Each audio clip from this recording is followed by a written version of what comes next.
Assalamualaikum warahmatullahi wabarakatuh. Kembali kepada pembahasan surat Al-Hujurat. Kemarin yang lalu sudah dibahas ayat 1 sampai ayat 2.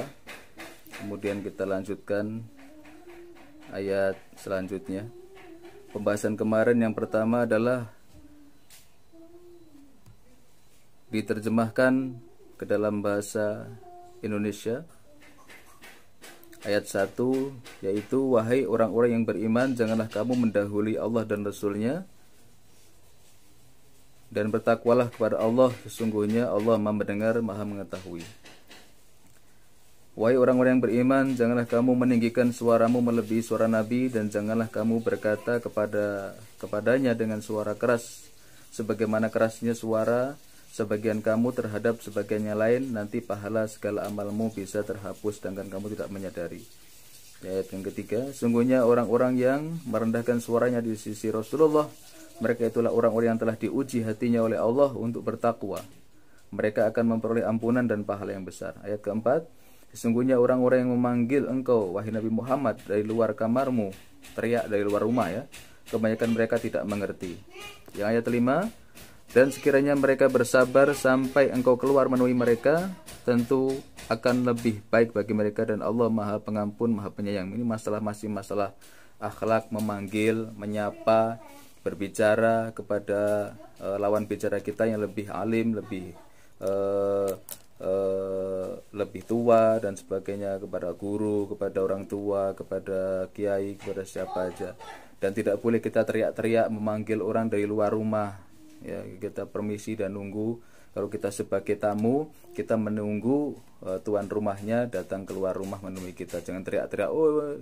Jangan anggap seperti teman kita sendiri. Kalau sama teman kan biasanya teriak-teriak. Hei, lagi di mana lo? Ayo mancing dari luar rumah.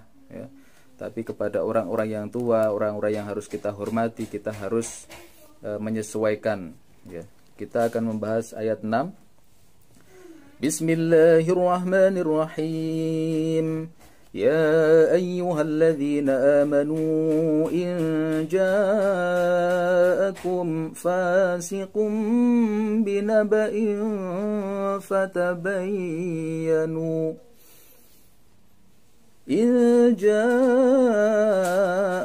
فاسق بنبأ فتبينوا أن تصيبوا قوما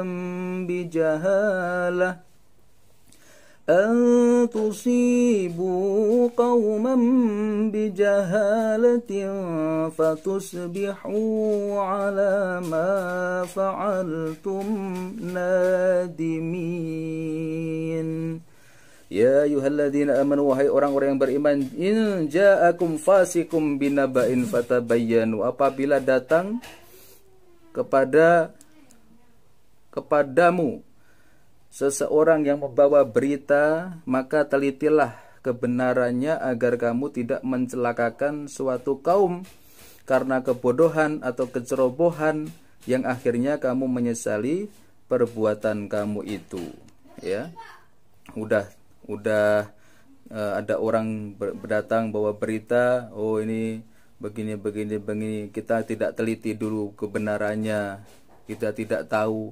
Kita tidak mencari tahu, nggak mencari paham, tidak meneliti, menelusuri kebenarannya. Iya, kalau memang benar, ya.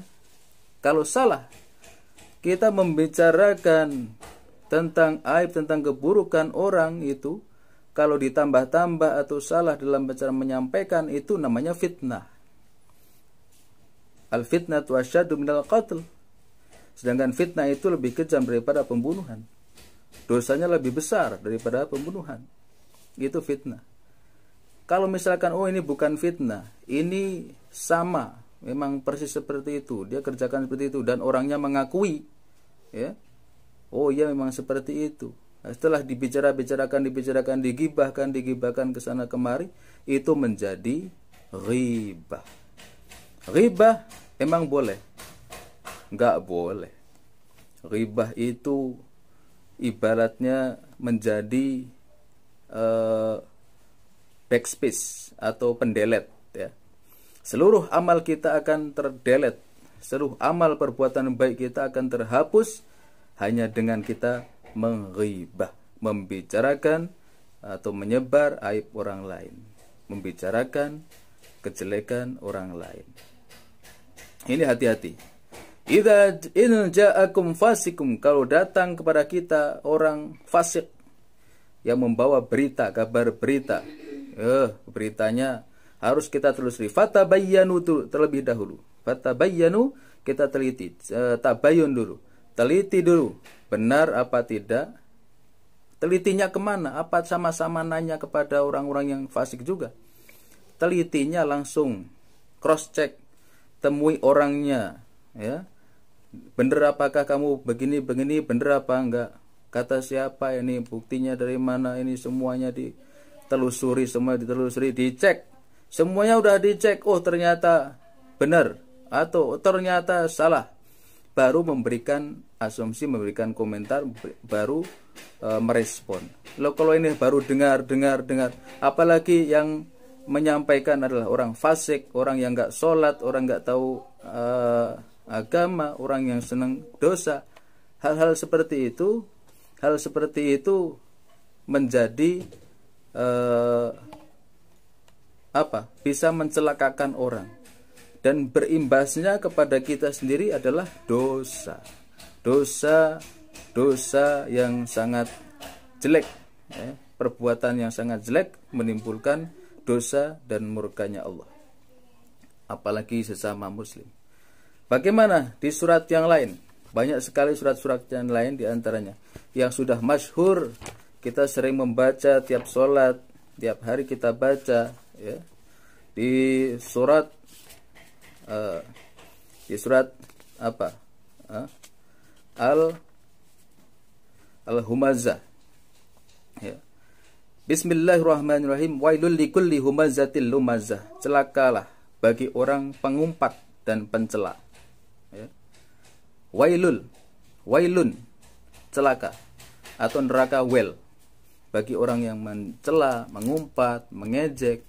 Jangan bangga menjadi pencela, jangan bangga menjadi pengejek, karena seorang pencela, seorang pengejek itu well, celaka. Oleh karena itu, di dalam kehidupan kita itu harus selalu berbuat positif, melakukan positif, berpikir positif. Jangankan berpikir, hati kita, apa yang terlintas dalam hati kita, benak hati kita, Allah selalu menyertai, selalu meliputi, selalu maha mengetahui apa yang ada dalam pikiran kita, apalagi yang kelihatan, ya. Jadi Allah maha mengetahui yang zahir, yang batin, yang nampak dan yang tersembunyi. Mudah-mudahan kita dijauhkan daripada sifat iri, dengki, hasad, riya, dan penyakit-penyakit hati lainnya.